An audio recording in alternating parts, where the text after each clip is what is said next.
Welcome to Bleep Bulimia podcast with Dr. Sharnael, wonderful person, founder of Dr. Sharnael True TV, and author. Hi everyone, I'm Lorianne. I am the host of Bleep Bulimia, and today I have Dr. Sharnael with me. I am so excited to have her here. She is a naturopathic doctor, quantum scientist, linguist, and theologian, and founder of Dr. Sharnael True TV, also author of 5 groundbreaking books. Thank you so much for being here with us. Thank you, thank you, thank you. So I know that you started off in a different path as a doctor. Can you please tell us the life-changing experience you had? Yeah, I worked in psych units actually for a while. I worked in cardiac rehab. I worked in psych units for a while. But I actually had to make the choice to leave because it was emotionally, it was so much for me to take it home and to connecting with these patients and then seeing some of the things that were going on. And I worked in several different hospitals. At first I thought, well, it's just hospital, but over 5 different psych units. It was rough. And I was working with pediatrics, the last one. And I think that was the roughest of just going home and knowing that I couldn't do anything really more than I did, and seeing the pain and the struggle that these kids were having and all of the different drugs thrown at them, and to the point of being numb and really not having feelings about stuff. And so, yeah, I actually went into a different spinoff for a while and went into ministry, full-time ministry, and was really working with people on a spirit level and working with myself as I was doing that, because I think there is no teacher. I think we're all, constantly teaching ourselves, and found myself really, really sick physically, and that kind of led me to look into some more naturopath things, to reverse engineer what was going on with me physically. And of course, when the student is ready, the teacher arrives, and I had some really great naturopaths that showed up in my life, synchronicities. And I didn't even know there was such a thing as a naturopath. I had never learned that. I grew up, military, and, you went to the doctor, you did all the things, you took the shots, you did, you had your yearly, all the things. And so I had not been exposed to even the idea of a naturopathic doctor. And so at 37, I went back and got my doctorate. I had already had my undergraduate and my master's. And so it was an easy transition to be able to get into med school. And I say easy, I mean, I was a single mom of 3 under 7, and everyone was probably like, what are you doing going back to school right now?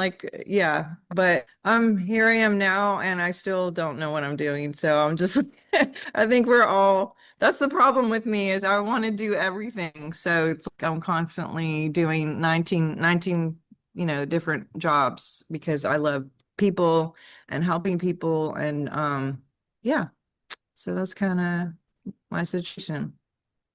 Well, as we said, you wrote 5 books. That's awesome. Can you tell us a little bit about them? I'm interested.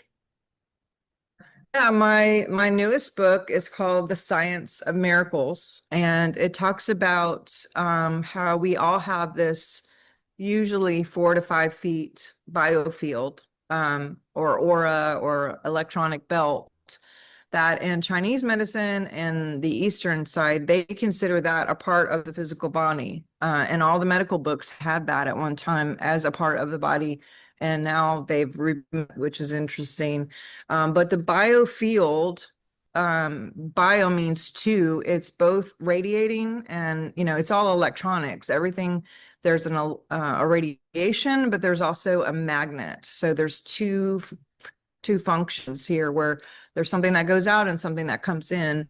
And the information within the field has everything to do with our cells, our DNA, our thoughts, our words, our feelings is probably the biggest amount of information. And we talked a little bit about feelings before we got on the recording.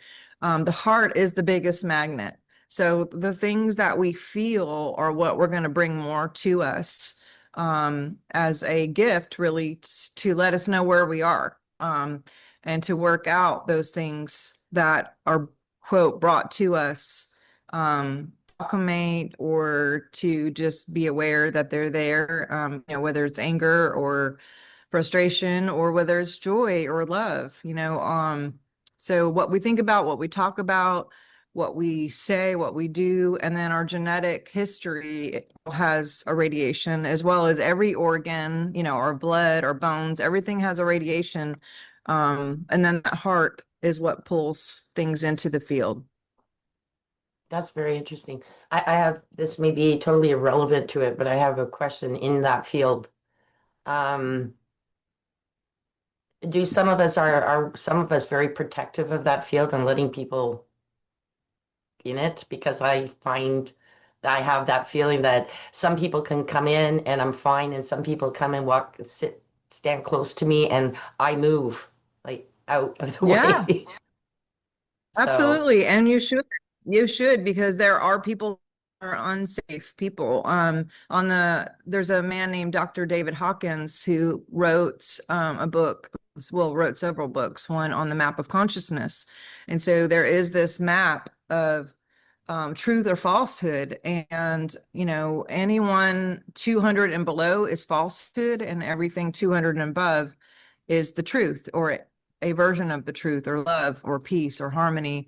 So 0 being the worst, 200 is the truth mark. And you could do kinesiology, and someone who is less than love or less than truth will score less than 200. And those people's biofield are not as big. The people who are in 500, which is love or above, some of the great teachers of the universe, like Jesus and some of those guys, they're like 1,000. Their biofield is a lot of times even unlimited. Dolphins are unlimited. Animals have huge, large fields, and they score really high on the map of consciousness. But when we get to someone who's like 100, which is addictions, or 50, manipulation, narcissistic stuff, 25, entities, those fields are very small, if not inverted. So what you're feeling is, when you're around someone who's less than 200, they're actually siphoning off your field, because they cannot generate their own vibration or their own aura. The only way they feel alive is to take from someone else. And you can see this on a camera. Plants do it as well. There's some plants that will steal from other plants, not in a good way, to survive. And then there's some that freely give, their essence or their life force to help a plant survive. But the ones that aren't so nice, they steal, and they'll literally kill another plant just to stay alive. And like I said, there's science and cameras that can visually see this now. that's really interesting. Wow, thanks for sharing that. So that's your new book, and of course, I would imagine people can find it on Amazon. And Yes. Mhm. okay, And drsharnael.com. good. And so we were talking before the the podcast started, regarding struggling with bulimia and so on. I don't know if you're here to share it, but I know that we talked about you having some issues as well with it, and then overcoming it. I really love these stories because I think that that's what my listeners need to hear. And we also talked about some of the remnants that still remain after recovery, even. So if you could share your story, I'd Absolutely. really appreciate it. Yeah, I have had like such a relationship with my body and food, like as long as I can remember. I can remember my dad, who I love, absolutely love, but I had this like under like subconscious and or not like super in your face understanding that he thought I was overweight. And so he would have me up. He was military, and he would have me up at like 4 and 5 in the morning to go running in like 30-degree weather in Germany. And or I remember like he would put me on diets or things like that. And what's interesting is I remember I like lost a certain amount and he like gave me this Mickey Mouse bubblegum machine that I wanted or something. I was rewarded for doing that kind of stuff. But what's interesting is I was also rewarded with food for things. Like I can remember that was a big thing. And there were certain foods that were, oh, if you do this, we can go get ice cream or pizza or, things like that. So it was kind of mixed signals and kind of confusing. I'm my background or my inheritance is Viking, Scandinavian. So I have like very strong legs. And even when I was at 98 pounds, my calves have always just been bigger. And I remember like there was a time when like those boots that came up to your knee were like a big thing. And I wanted those boots so bad, and I literally could not zip them over my calf, and just remember crying and being so upset that I couldn't be like other people. But it really probably hit the nail on the head in my high school years. I think that's whenever I was really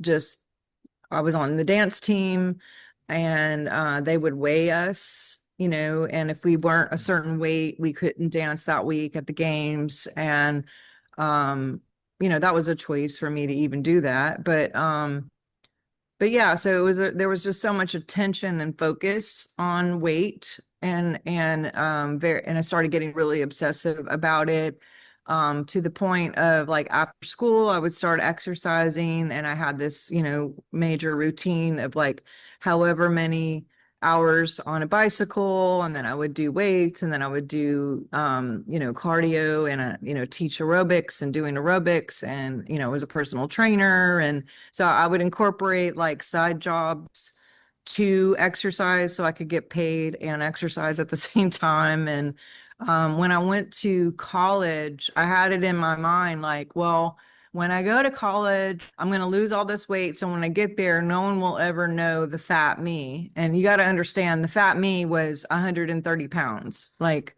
it's not like I was fat. Um, but in my mind, I was like super over, like just ridiculously fat in my mind, and wasn't able to see that. And they call that, all kinds of things now. But so yeah, when I got to college, it just kind of carried on because my schedule, I could make my own schedule. I was definitely working in 2 or 3 gyms and doing all kinds of stuff to not eat, to eat, and then started throwing up, binging, and then I would puke and binge and puke because I would just, if I screwed up, I would feel so terrible that that's probably when the bulimia started. It was like when school got to be so much that I couldn't exercise as much. um, then it was like, oh, well, I didn't exercise as much, so I can't eat this. And if I do eat this, I got to throw it up. And it started getting really weird as far as like me not wanting to go pretty much anywhere because I was so afraid if food would be there. Because I mean, think about it socially, everything has food. Like if it's a party or a get together or whatever, there's going to be food, there's going to be a reason to eat. And I wouldn't want to slip, so I started really kind of almost hermiting a little bit and pulling back of being like, oh, and then it got to be where even if I ate something good for me, like only an apple all day long, that's it, just an apple, I would still throw up the apple.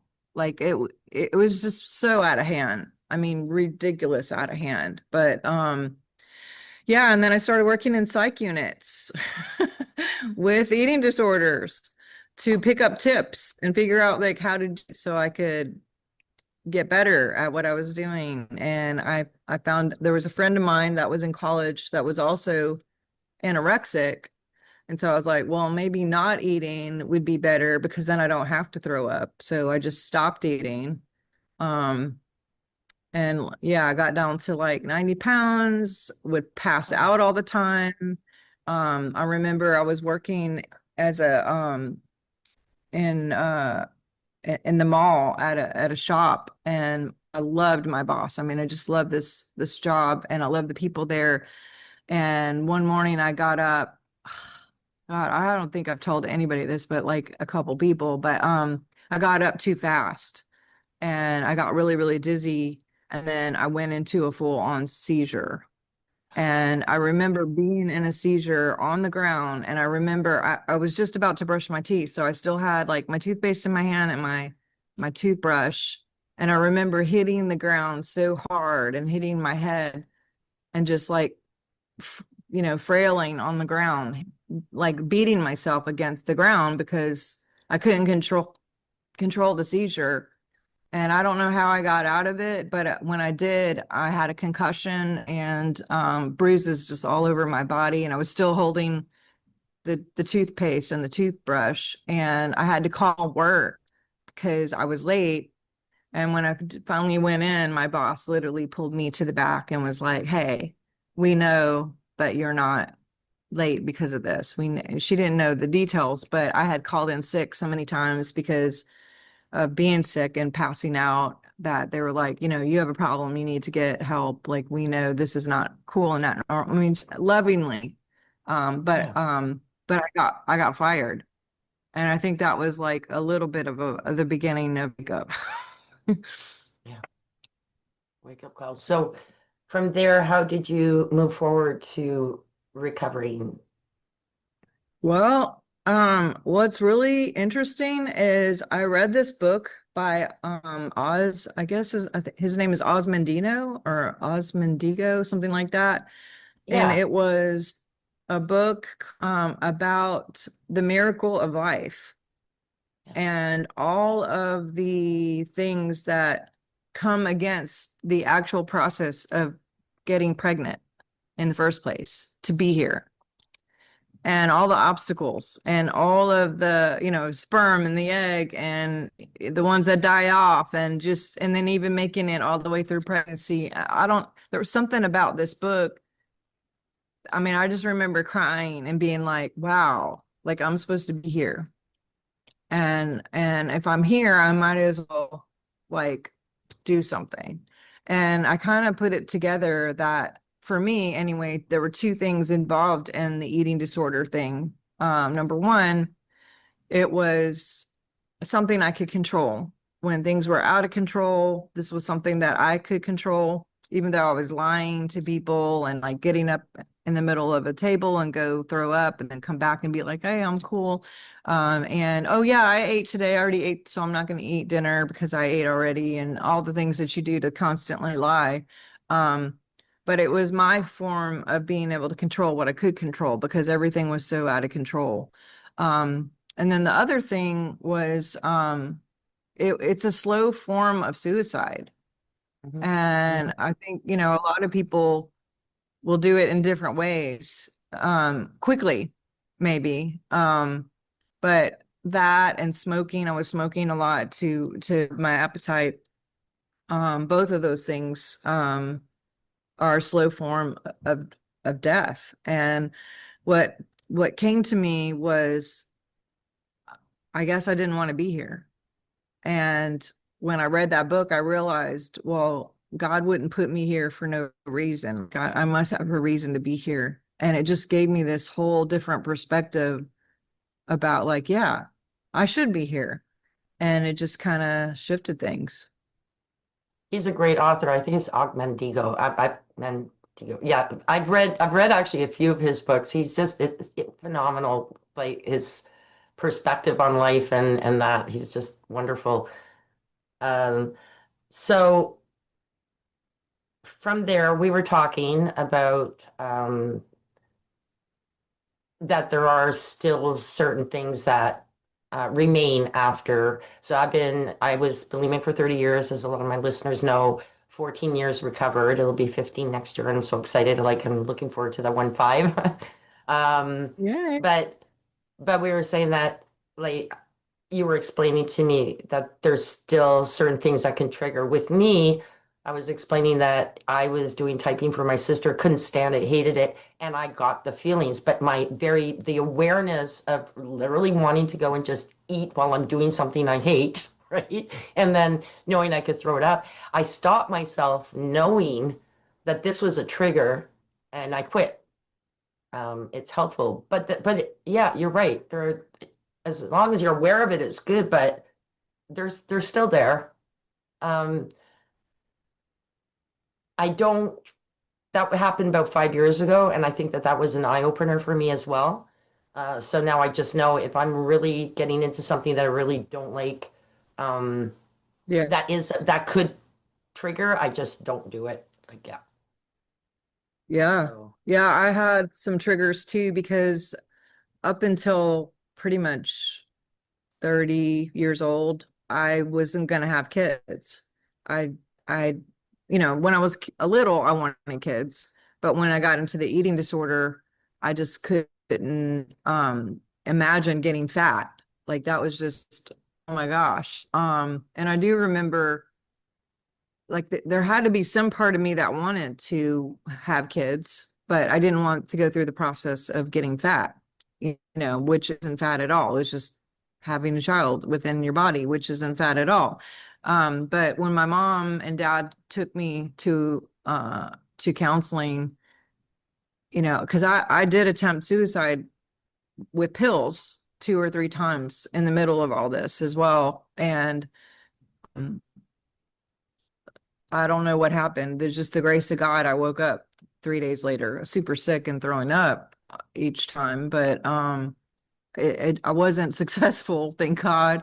And so we went to see someone, and the lady had asked me, well, why don't you just do something even more, bigger to get it over with or whatever, and not being mean, but just really wanting to know. And I was like, well, my response to her at the time was, well, I want to have a baby. And I didn't remember that at all. My mom just reminded me of that literally like 2 weeks ago. I don't remember why it came up, but probably because my kids are teenagers now and older and they're being like ridiculous. And there's another level of triggering there. But I do remember when I got pregnant, I was so uh, just absolutely fearful because I was like, oh my God, it was a big trigger because I was just like, oh my gosh, I'm gonna eat crazy or I'm gonna, have an excuse to eat but when I was about 4 or 5 months and I felt her for the first time, that was another overcoming moment for me, like in a big, huge way. I was literally like, wow, there is a human in me that I love that I'm responsible for. And part of the other part of not just like getting fat was like I was in a pretty high paying job and I had this kind of mindset like, my career and, I got to do all these things. And I wasn't going to be one of those stay-at-home ladies that like gave up her career for like a kid and, all of this stuff. But literally the minute she moved within me, I was like, no one's keeping this kid. Why I work all day. Like, what the heck? Like, this is my kid. I'm responsible for this kid. God gave me this kid. And why would I give it up for 8 hours every day and not I get to experience that? I don't, isn't it amazing how like things can just turn on a dime in perspective for some reason? But I, in so many ways, she, she saved me from the abuse to myself and just needing something, having something that I needed to take care of, which was in me, which meaning I had to take care of myself too. And and that helped me, to get over another level of just understanding about love and loving me. And then, of course, when she was born, it was just like you're looking at this thing and you're like, she's looking up at you, and you're like, oh my God, I didn't know I could love something so much. And like, imagine how much God loves me if I love this thing this much, and, those kind of epiphanies that just can get bigger and bigger and bigger. I totally get it. I am actually tearing up, sorry. I know, Um, I am it's too. like my funny enough, I didn't. I had 3 children as well. And during my pregnancies, no bulimia, because I had something that I had to take care of. And then I didn't actually have then after my first one, which I didn't know I was going to have, they told me I couldn't have children, that I had sleepy ovaries and that that's our, but then I got pregnant and I was only 26. So it was kind of freaky for me because I wasn't ready yet. Um, but then I did start my bulimia again. And then I got pregnant at 31 and stopped again. And I actually did stop until I had my third one. And then after my third one, I went back to it. So it was really on and off a bit. But while the pregnancies, like, yeah, it was so, and I thought when I was, looking at my recovery, why could I interrupt? Love something I carried so much, hold it, and not love myself that much. I know, And that right? that was an epiphany. And it was like, Mm. wow, like you took care of yourself because you had a living thing. You are alive. You should be taking care of Right. yourself too. So it was, Right. and of course looking at, what happened, what would happen if I died when they were still young? Like that was always a thing in Me me, and yet too. so why are you bulimic? Well, like it was all stupid. My previous podcast, she was talking about this, like how bulimia is a two-minded thing. One saying I want to quit, and the other one going, Oh I've got my all these gosh. things that I was gonna ask you, I was it's gonna like ask you a about that. struggle, Y- a real struggle, the yin and the yang type of thing, but fighting not together nicely. So Yeah, I was actually gonna ask you that before we got on, and maybe this didn't happen for you, but it wasn't schizophrenia. It was like my own internal thoughts, yeah, I guess. But I would have the like even going to throw up, I would hear this me say, okay, just throw up 10 times. And so I would throw up, like I would do the three gags or whatever, or the 10 gags, and then I would hear, okay, one more. And then I yeah. would do it again. And then it'd be like, okay, just two more. And then I would do it again. And then this is all in one session. I'm not talking about over a day. But the voices of like you suck and you're fat and not being able to look in the mirror, that is terrible. I mean, that is just, I don't know what that is, but did you hear the voices too? I did a little bit different. I didn't really have the fat thing. I worked out and stuff, and and like you, and I made sure that I had muscle tone. I don't anymore. I don't really care. I'm in a whole different world now. I mean, I've managed. It was weird because one of the things I was afraid of quitting bulimia was gaining weight.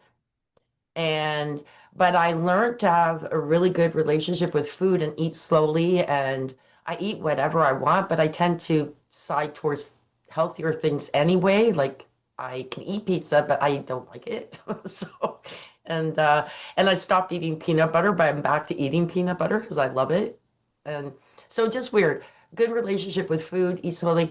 I have not gained. I've stayed steady at my 130. I don't care to be 120, 113 like I'd gone down to before. It's like my weight is happy here, and it's just what it is. It's like it's so pleasant to feel this way. And know when I'm full and stop when I'm full. Like I don't finish. So I was brought up in that finish everything on your plate. Oh my God, Yes, me too. Like I right? remember literally like sleeping at the table multiple I, times. me too. And then I'd Literally. wake up, still have to finish it. I would wake up and it would be time to go to school because I didn't Oh, finish the spaghetti and the roll on my plate because I just wasn't hungry. And I don't know if I was just that stubborn or if my dad was, but literally we had that rule too. It's like whatever they yeah. did up, you had to eat every single thing. And oh my God, I would hide the peas and the mashed potatoes and I would just, I couldn't stand, whatever. But yeah, I was pretty stubborn to just say, okay, well, I'll sleep here and just go to bed Wow. at the table. Yeah, so that was an interesting thing. It took a while before, you could sit there and look at the food and go, I'm not hungry anymore. I'm going to leave it there. I'm going to throw it out. It's like, sorry, I can't feed an African child like my parents used to say, or the poor starving children. Can't feed them with my leftovers. So like, it. The that happy choice place. was right. So it was, yeah, really interesting. Funny bringing up those things. But yeah, the biggest thing I think when I quit, and it was overnight for me, was realizing I had no reason anymore. I mean, I was divorced. I had no tie to that anymore. I lived with my sister at the time, but I knew I was going to be moving out. But it was like, why are you doing this? Like your kids are not with you and because they had all moved out with their dads. So like I still saw them, but they weren't, and they were older. Yeah, there was no reason. And my sister was beautiful. I've told this story before, but she came in, she goes, I know you're still throwing up, but I just want you to know I love you and I'm here for you.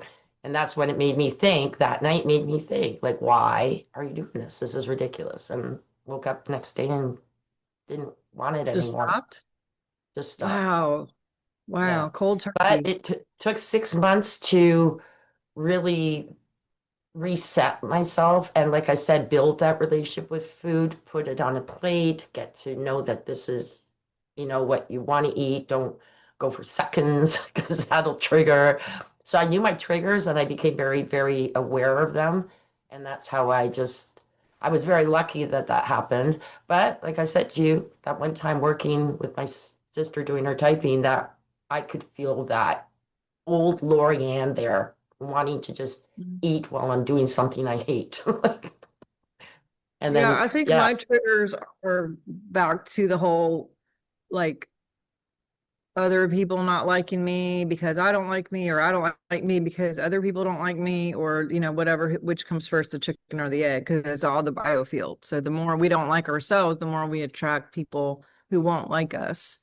And so when I got the whole concept of the field and how it works, I just started like writing decrees all over my house and mantras, I am love and I stay. And when I mean I am love and I stay, the I stay part meaning I stay in love. Like I'm not gonna venture out, because I could literally take a thought over here or over here within seconds, have a different thought and go have this 2 step forward, 1 step back kind of energetic purgatory where I'm like, what is it? But, or I can be, I am love. I am permanent love. I'm radical permanent love. And I stay, I'm not just loving, and I'm not loving other people. I mean, those things are true also, but I am love and I stay, and just doing radical self-care, radical acceptance of myself, even though I screw up and don't do the right thing all the time, and just being super forgiving. And but yeah, like even in the last few weeks, there's been a couple things that I've been like, screw it, I'm gonna go get ice cream or whatever, and then dealing with all of the, okay, not the thought of like throwing up. That, thank God, has not been anywhere in my realm since before the anorexia thing, but just the shame of that I just ice cream, or, oh, why did you do that? You're a screw up, you're this, you're that, or like binging, because it's like, I don't know, just you talked about that too, of just hate, I don't know. I have to like figure out where that is or why that is. But being on top of that and like thinking things, slowing down and asking myself questions, and is this loving to basically, destroy my body in a half an hour of eating a bunch of crap for no reason? I mean, not no reason, but for what reason? Like, what's the reason? And can you do something else to replace it? Like maybe go do ozone, or go for a walk, or go sit outside in the sun in the grass and get grounded, or put on some essential oils, or go get a massage, or just replacing things help me a lot. Of like, I'm going to do things that are loving to myself because I am love and I stay, instead of rewarding myself or trashing my body because I'm mad or upset or because I can't control something, you know.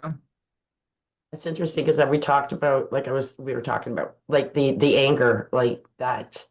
um, anger, frustration, or emotions are so connected. It's so weird that we connect them so much with food. And then exactly that to ourself, oh, I eat too much, or and the shame, that's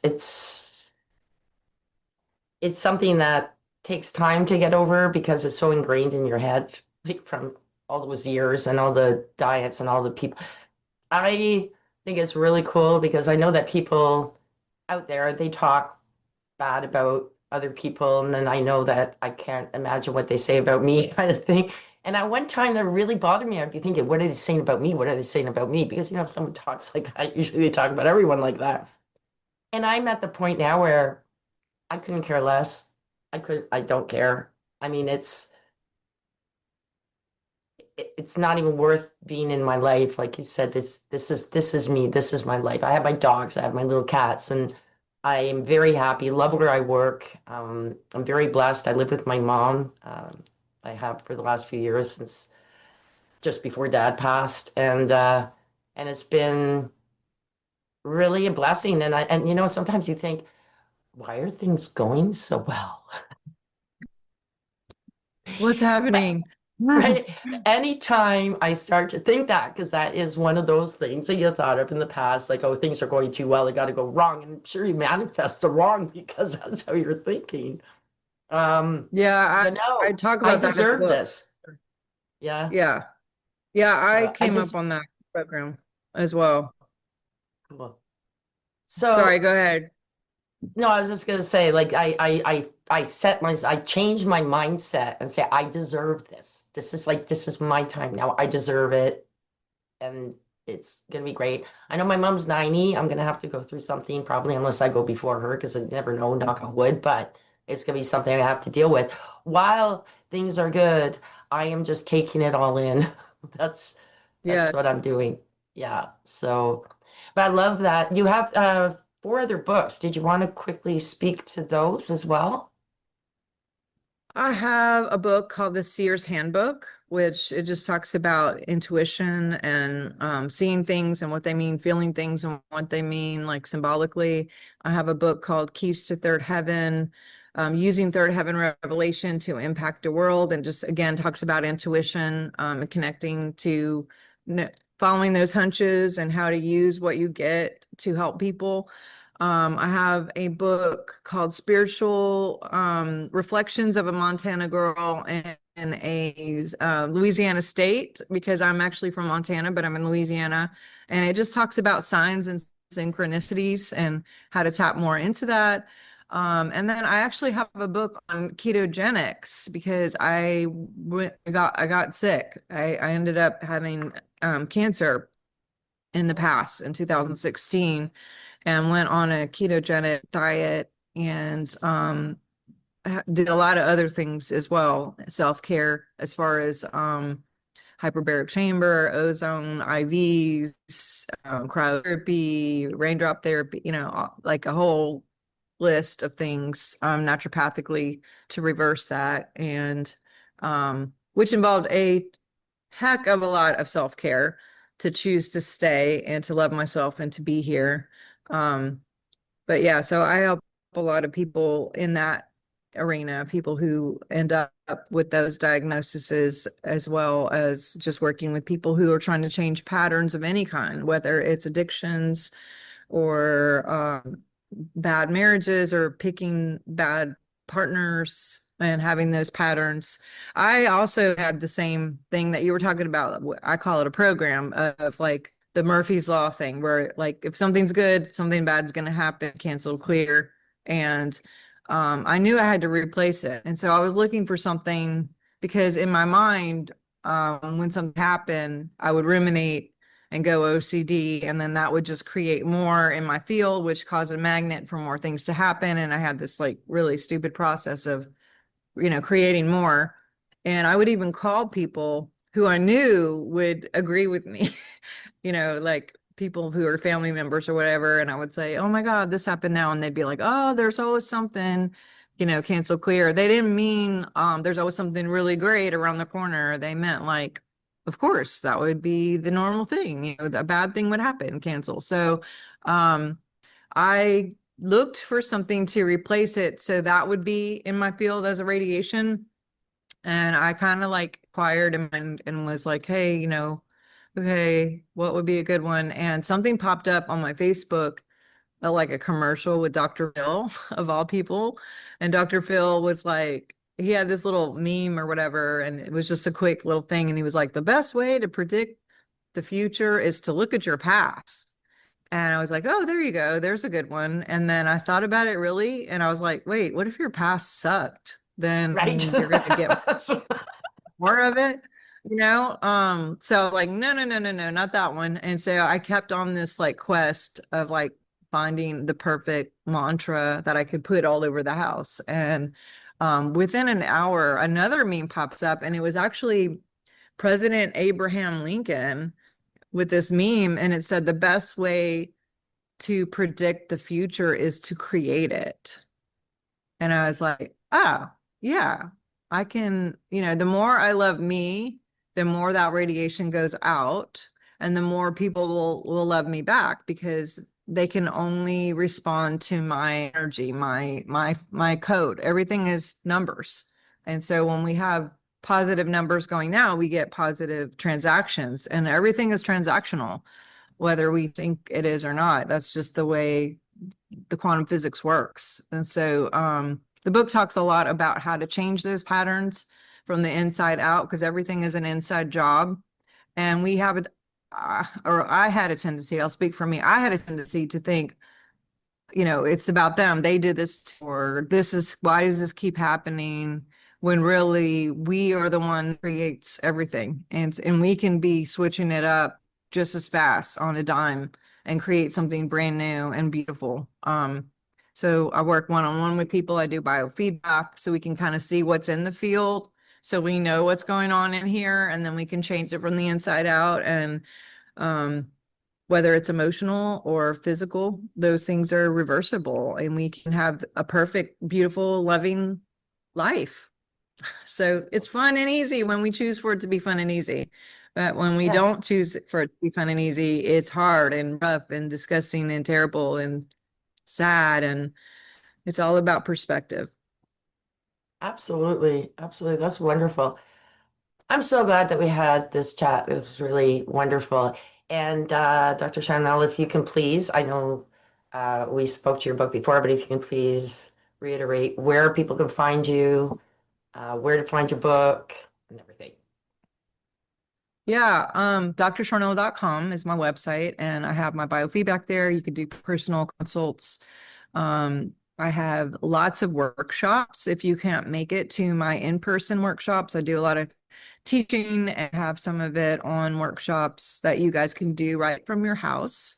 The biofeedback is actually right from your home as well. It can be long distance. I do have a practice here in Louisiana. If you're over in the area, I know you're far away in Canada, but maybe someone's listening. And I do events and teach all over. I just came back I was in New York twice in the last little bit, in Miami, and I was in LA or Los Angeles a couple weeks ago. And I actually was in Canada, right across over there, Niagara Falls, for a minute. Okay. And yeah, so maybe I'll see some of you guys. And I also have a podcast every Thursday at noon where we talk about fun subjects, and I have different authors and directors and celebrities and speakers, and we talk about deep things and fun things and weird things. And yeah, that's Dr. Sharnael True TV.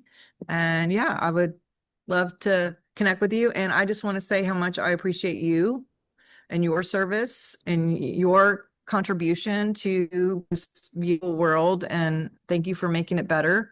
And I'm gonna cry. Thank you for making my life better today and helping me like talk about some things that I haven't talked about personally too much. And just for, you really helped me today, like more than you can ever know. Thank you. And you have me tearing up too. So again, thank you for being here and for being you and for sharing today. Really appreciate it. Bless you. Have a great day. You too. Thank you. Thank you for listening to this episode. Be sure to visit me at bleepbulimia.com.